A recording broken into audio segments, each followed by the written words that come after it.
Assalamu alaikum students. I am Wajdan Hassan Khan, your biology teacher. सबसे पहले तो आप लोग मुझे ये बताइए, आप लोगों को मेरी आवाज़ क्लियर आ रही है? आप हैंड रेस कीजिए सारे स्टेशंस को। सही। मैं सबसे पहले टॉपिक स्टार्ट करने से पहले आप लोगों की अटेंडेंस मार्क कर लेता हूँ। जो जो स्टेशंस आज हमारे साथ प्रेजेंट हैं वो है Quetta, Loralai girls and boys, Kohlu girls and boys and Pishin. ठीक। आई होप आपको याद होगा कल हम चैप्टर 2 की वर्कशीट सॉल्व कर रहे थे और मैंने आखिर में आपको कुछ क्वेश्चन दिए थे जो कहा था कि आप लोग घर से करके लाएंगे। आई होप आप लोगों में से स्टूडेंट्स ने किए होंगे। तो जिसने किए हैं वो प्लीज़ हैंड रेस करके मुझे बताए कि किस किस ने होमवर्क किया है। सही, पशीन से ने किया है, कोहलू के स्टूडेंट्स ने किया है, कोहलू के बॉयज जिसने किया है वो लाइन में से अपनी कॉपी दिखा दे या मुझसे शेयर कर अपने आंसर से क्या आंसर लिखें। कि जो पहला क्वेश्चन था, construct biological information of your own by using scientific methods.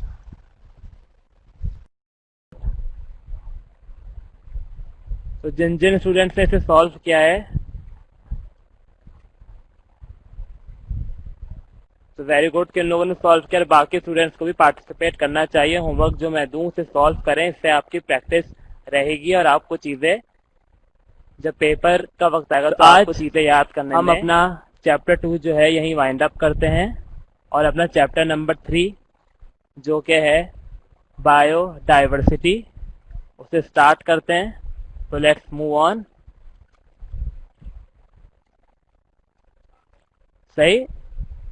तो आज का जो चैप्टर हम स्टार्ट करने जा रहे हैं वो है आपकी बुक का चैप्टर नंबर 3 जिसका नेम है बायोडाइवर्सिटी। आप जल्दी से भी नोटबुक में इसका नेम नोट डाउन कर लीजिए, बायोडाइवर्सिटी। सही। हम सबसे पहले इसका कंटेंट देख लेते हैं। ये काफ़ी बड़ा चैप्टर है और इसे पढ़ने में मज़ा भी आएगा, काफ़ी इंटरेस्टिंग चैप्टर भी है। तो इसका सबसे पहला जो कंटेंट है वो बायोडाइवर्सिटी की डेफिनेशन है, फिर टैक्सोनॉमी एंड सिस्टमैटिक्स की डेफिनेशन है, फिर बेसिस ऑफ क्लासिफिकेशन है, टैक्सोनॉमिक हायरार्की है, history of classification systems, the 5 kingdoms, binomial nomenclature, conservation of biodiversity, extinct and endangered. ये टॉपिक्स हैं जो हम इंशाल्लाह इस चैप्टर में कवर करेंगे। तो अब जल्दी जल्दी से नेम नोट डाउन कर लीजिए। आई होप आप लोगों ने अब तक से नोट डाउन कर लिया होगा। So let's move on to the first topic जो कि है बायोडाइवर्सिटी की डेफिनेशन। अभी भी एक आध बच्चे मुझे नोट डाउन करते हुए नजर आ रहे हैं, तो आप लोग ले लीजिए टाइम। बायोडाइवर्सिटी की डेफिनेशन क्या है, बायोडाइवर्सिटी होती क्या है। पहले तो हम इसके की पॉइंट्स पढ़ लेते हैं। Biodiversity, the term biodiversity has been derived from bio and diversity. Diversity means variety within a species and among species. Bio means होता है लाइफ और डाइवर्सिटी मीन्स वैरायटी। इसका मतलब है वैरायटीज ऑफ ऑर्गेनिज्म या वैरायटीज ऑफ स्पीशीज जो कि हमारे अर्थ पे प्रेजेंट है। इस पूरी टर्म को हम कहते हैं बायोडाइवर्सिटी। हमारे अर्थ में more than 10 million kinds of species present हैं। 10 मिलियन काइंड्स की बात कर रहा हूँ, not 10 million organism. 10 million kinds के ऑर्गेनिज्म प्रेजेंट है, यानी इतने काइंड की स्पीशीज हैं जो कि हमारे अराउंड प्रेजेंट हैं और इतनी वैरायटीज हैं जो कि हमारे अराउंड प्रेजेंट होती हैं। फॉर एग्जाम्पल जो सबसे कॉमन एग्जाम्पल है वो है प्लांट्स की। आप अपने अराउंड ही देखें, आपको इतने प्लांट्स हैं जो कि लगेगा आपको एक जैसे होते हैं, लेकिन वो डिफरेंट डिफरेंट स्पीशीज से बिलोंग कर रहे होते हैं।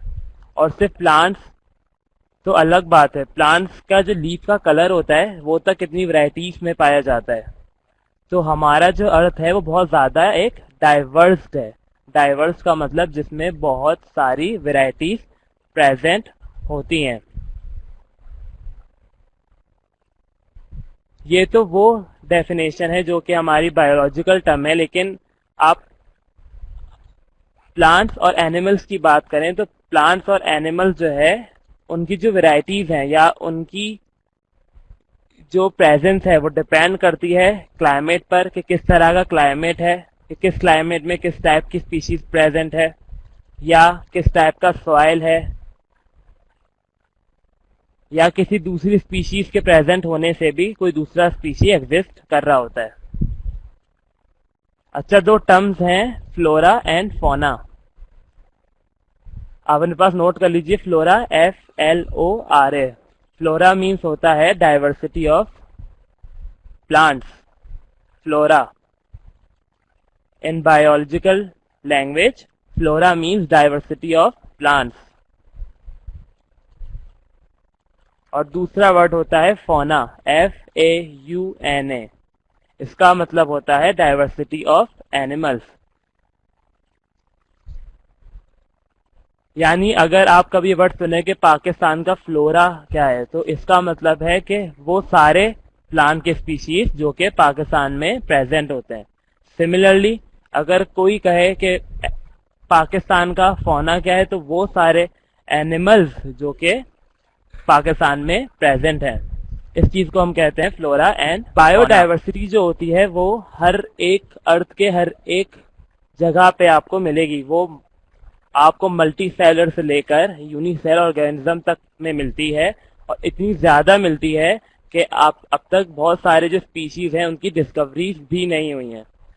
जैसे कि हमारा जो ओशन है वो कहा जाता है अब तक सिर्फ 3% ही डिस्कवर किया गया है, यानी उसकी जो स्पीशीज है वो सिर्फ 3% डिस्कवर है। और उसी 3% में हम कितनी ज्यादा ऑर्गेनिजम्स, कितने टाइप्स के ऑर्गेनिज्म डिस्कस या डिस्कवर कर चुके हैं। क्लियर? और ये बायोडाइवर्सिटी हुई क्यों? बायोडाइवर्सिटी का जो एक मेजर रीजन है वो है एवोल्यूशन। क्लियर? कि एवोल्यूशन, क्योंकि जो अर्थ में पहले ऑर्गेनिज्म पाए जाते थे वो इवॉल्व हुए, उनकी स्पीशीज बढ़ती गई और वो इतनी ज्यादा काइंड्स में डिस्ट्रीब्यूट हो गए। क्लियर? तो इस चीज को हम कहते हैं बायोडाइवर्सिटी। उसके बाद टैक्सोनॉमी की डेफिनेशन देखते हैं। टैक्सोनॉमी क्या होती है? It deals with the classification of organisms. आपने अपने चैप्टर 1 में ही ये डेफिनेशन पढ़ी थी कि टैक्सोनॉमी जो होती है वो ऑर्गेनिज्म की क्लासिफिकेशन की जाती है। अब ऑर्गेनिज्म की क्लासिफिकेशन करते क्यों है? अब फॉर एग्जाम्पल किसी बायोलॉजिस्ट को कोई प्लांट की स्पीशी डिस्कवर की है किसी बायोलॉजिस्ट ने, तो अब वो उसकी नेमिंग किस तरह से करेगा, या दूसरे साइंटिस्ट इसको डिस्कस कैसे करेगा, या उसको कैसे डिफ्रेंशिएट करेगा? तो इसी वजह से उन ऑर्गेनिज्म को क्या किया जाता है? क्लासिफाई किया जाता है, ताकि हम ये देख सकें कि वो जो ऑर्गेनिज्म है वो किस ऑर्गेनिज्म से सिमिलैरिटीज रखता है। क्योंकि हमें नहीं पता होता, हमें इतने ऑर्गेनिज्म जो हैं, जैसे मैंने कहा, एक जैसे लगते हैं। जैसे आप बबून को भी शायद समझते हो मंकी है, लेकिन जबकि जो बबून होता है, या बरमानुस की बात कर रहा हूँ, मंकी नहीं होता, वो एप फैमिली में आता है, उसे एप कहते हैं। तो इस तरह की छोटी छोटी चीजें जो हमें लग रहा होता है कि सेम है, वो हम सेम नहीं होती। हम बहुत सारे ऑर्गेनिज्म को एक ही नाम से बुला रहे होते हैं। क्लियर? जैसे हमें बहुत सारे, हम लोग जो एक सबसे कॉमन एग्जाम्पल जो है वो है स्पैरो की। आपने देखा होगा सुबह जो है स्पैरो होती हैं और एक होती है स्वैलो। हमें दोनों ही को क्या कहते हैं कि चिड़िया, जबकि दोनों अलग ही परिंदे होते हैं। एक स्पैरो होती है और एक स्वैलो होती है, और हमें लगता है कि वो सेम स्पीशी है, जबकि वो अलग अलग होती हैं। इसी वजह से जो अब इतनी डाइवर्सिटी हमारे अपने प्रेजेंट है, तो ये ज़रूरी है कि उनकी क्लासिफिकेशन की जाए, वरना उनको स्टडी करना बहुत मुश्किल हो जाता है। वरना हम ये नहीं समझ पाते कि कौन सा ऑर्गेनिज्म किससे रिलेट करता है और कौन सा ऑर्गेनिज्म किस ऑर्गेनिज्म का एंसेस्टर है, जिसकी वजह से ये पता चलता है कि कौन सा ऑर्गेनिज्म किस ऑर्गेनिज्म से इवॉल्व हुआ है। क्लियर? तो ये थी टैक्सोनॉमी की डेफिनेशन। इसके बाद systematics. Systematics it is the tracing of the evolutionary history of organism. इसका क्या मतलब हुआ?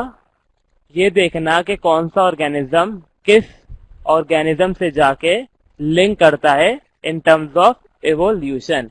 इस ब्रांच ऑफ बायोलॉजी को हम कहते हैं सिस्टमैटिक्स। आई होप आप लोगों ने इसे नोट डाउन कर लिया होगा। So let's move to the next slide, that is basis of classification. कि क्लासिफिकेशन किस बेसिस पर, या ऑर्गेनिज्म की जो क्लासिफिकेशन है वो किस बेसिस पर की जाती है। जो सबसे पहला रिलेशन है वो है उनकी सिमिलैरिटीज का। सबसे पहला क्या मेन रीजन ही यही है कि जो ऑर्गेनिज्म की सिमिलैरिटीज हैं उनकी बेसिस पर उन्हें क्लासिफाई किया जाता है। फॉर एग्जाम्पल, अब सिर्फ कैट की एग्जाम्पल है, कैट में ही कितनी स्पीशीज प्रेजेंट होती हैं, लेकिन वो स्पीशीज भी एक दूसरे से कुछ होती हैं जो डिफरेंट होती हैं और कुछ होती है जो सेम होती हैं। तो जो आपस में ग्रुप सेम होता है हम उनको एक ग्रुप में रख देते हैं और जो दूसरा होता है उसको अलग कर देते हैं। क्लियर? यानी सिमिलैरिटीज के बेसिस पर क्लासिफिकेशन की जाती है ऑर्गेनिजम्स की। Classification is based on relationship amongst organism and such relationship is got through similarities in characteristic. Classification जो है वो ऑर्गेनिज्म के आपस के रिलेशनशिप के बिना पर की जाती है और ये रिलेशन जो है ये सिमिलैरिटीज की बेसिस पर बने हुए होते हैं ऑर्गेनिज्म के। These similarities suggest that all organisms are related to one another at some point in their evolutionary histories. ये जो similarities हैं organisms की, ये किसी ना किसी बेसिस, किसी ना किसी जगह जाकर इनका जो एवोल्यूशनरी हिस्ट्री होती है, यानी जो इनका एंसेस्टर ऑर्गेनिज्म होता है वो सेम होता है। इससे हमें ये पता चलता है। However, some organisms are more closely related than others. लेकिन कुछ ऑर्गेनिज्म जो है वो आपस में सबसे ज्यादा रिलेशन रखते हैं। सबसे पहले तो आप ये देखें डिफरेंट ऑर्गेनिजम्स कौन कौन से हैं। एक तो कैट और डॉग की एग्जाम्पल हो गई। क्लियर? अगर आप इन्हें in terms of major group देखें तो ये दोनों ही एनिमल्स हैं। आप इन दोनों के ये नहीं कह सकते कि कैट जो है वो एनिमल है और डॉग जो है वो प्लांट है। क्लियर? लेकिन इनकी सिमिलैरिटीज के बेसिस पर के दोनों एनिमल्स हैं, हमने इनको क्या किया, एनिमल्स के किंगडम में डाल दिया या उसकी ग्रुप में डाल दिया। फिर हमने देखा कि जो डॉग्स हैं जितने भी, उनमें क्या क्या सिमिलैरिटीज हैं, और जो कैट हैं उन सारी कैट में क्या क्या कैरेक्टरिस्टिक्स पाए जाते हैं जिसकी बेसिस पर हम उन्हें कैट कह रहे हैं, जिस बेसिस पर हम उसे डॉग कह रहे हैं। क्लियर? तो ये है क्लासिफिकेशन की बेसिस। अब ये ग्रुपिंग किस तरह से की जाती है वो अभी हम आगे देखते हैं। जैसा कि आपने कभी कॉकरोच देखा होगा, एक बड़े साइज का होता है, छोटे साइज का होता है, दोनों को ही हम कॉकरोच कह देते हैं, जबकि जो कॉकरोच होता है वो छोटा वाला होता है और जो बड़ा वाला होता है वो सिर्फ रोच कहलाता है, उसे कॉकरोच नहीं कहते, जबकि हम दोनों को कॉकरोच कह देते हैं उनकी सिमिलैरिटी। और जो बड़ा वाला है उससे वैसे हम अमेरिकन कॉकरोच भी कहते हैं, लेकिन हम क्योंकि हमें इस चीज का आइडिया नहीं होता तो हम क्या करते हैं, उन दोनों को ही कॉकरोच कह देते हैं, जबकि ऐसा नहीं होता। बहुत सारे इसी वजह से जो ऑर्गेनिज्म है उनकी क्लासिफिकेशन की जाती है ताकि हम इसे स्टडी कर सकें। मूव, ये है टैक्सॉन। इस तरह से टैक्सॉन बना हुआ होता है, ये पायरामिड होता है, इसे टैक्सोनोमिक पायरामिड भी कहते हैं। क्लियर? सबसे बड़ा जो किंगडम आपको दिख रहा है, सबसे बड़ा जो टैक्सॉन दिख रहा है, ये सारे क्या हैं? अच्छा, मैं शायद रिपीट करने का आप कह रहे हैं। टैक्सोनोमिक हायरार्की का मतलब होता है टैक्सोनोमिक फैमिली ट्री। जो कि आगे हम पढ़ रहे हैं। सबसे बड़ा टैक्सॉन है वो कौन सा है? किंगडम। अब जितने भी एनिमल्स हैं वो एक किंगडम में आते हैं, जितने भी प्लांट्स हैं वो एक किंगडम में आते हैं। क्लियर? इसके बाद किंगडम से जो छोटा होता है वो फाइलम होता है।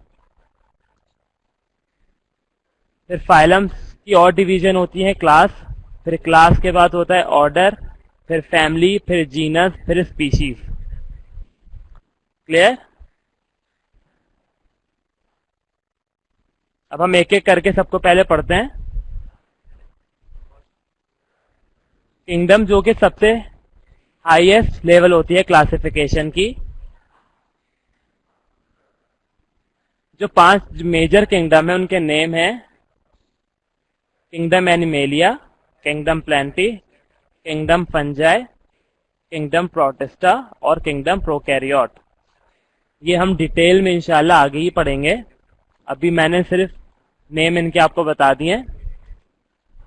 फिर जो किंगडम है वो डिवाइड होता है फाइलम या डिवीजन में। फाइलम अगर हम बात कर रहे हैं तो वो किंगडम एनिमेलिया के हिसाब से कर रहे हैं। क्लियर? बाकी जो डिवीजन्स हैं, डिवीजन अगर हम कह रहे हैं तो वो होती हैं प्लांट्स में और फंजाई में। फाइलम जो होता है वो सिर्फ एनिमल किंगडम एनिमल की डिवीजन होती है या किंगडम एनिमेलिया का ग्रुप होता है। और डिवीजन की बात करते हैं तो वो प्लांट्स का होता है या फंजाई का होता है। सही?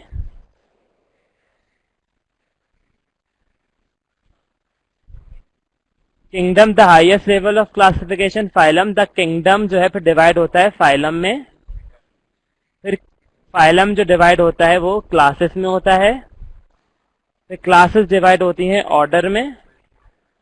फिर ऑर्डर भी डिवाइड होते हैं फैमिलीज में। The next level of classification that orders are divided into are families. Clear?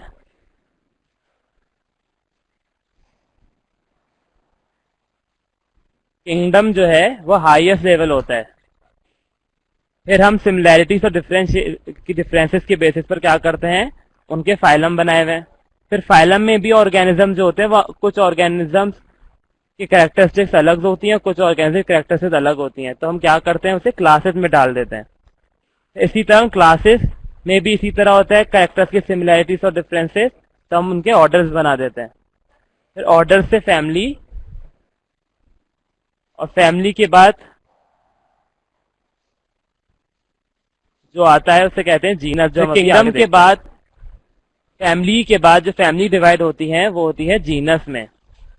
और जीनस किसे कहते हैं? Genus is a group of closely related species.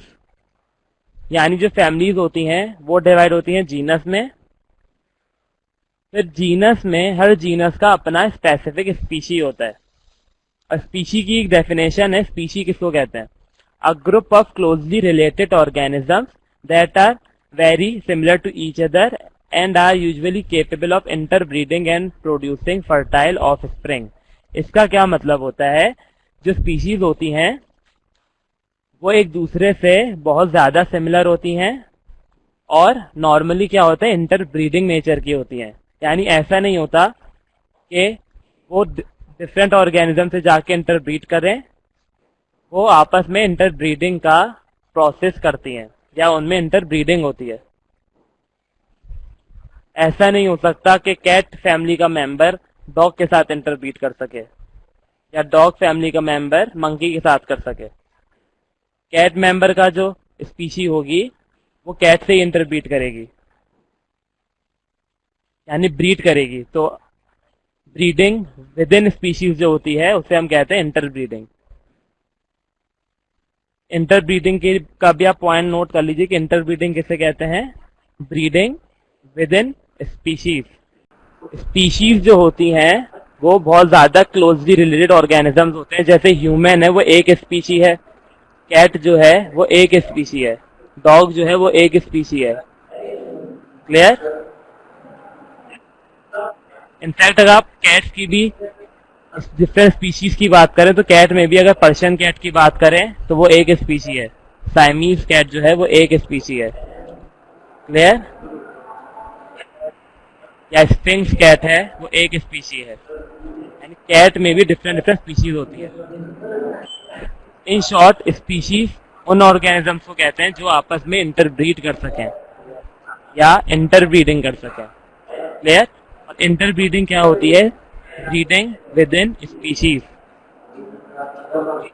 Breeding with in species. Clear?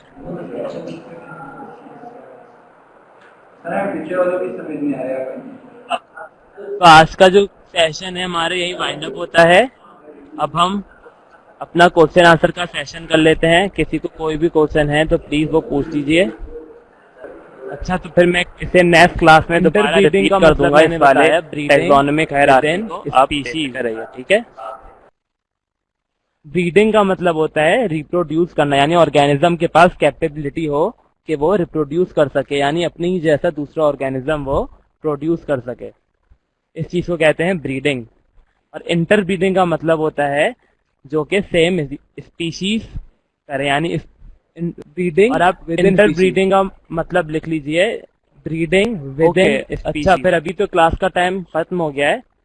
मैं आपको इंशाल्लाह नेक्स्ट क्लास में टाइम दूंगा, फिर आराम से नोट डाउन भी कर लीजिएगा और ये टॉपिक मैं आपको दोबारा रिपीट करवा दूंगा, ठीक है। आप बेफिक्र रहिए। तो thank you so much and अल्लाह हाफ़िज़।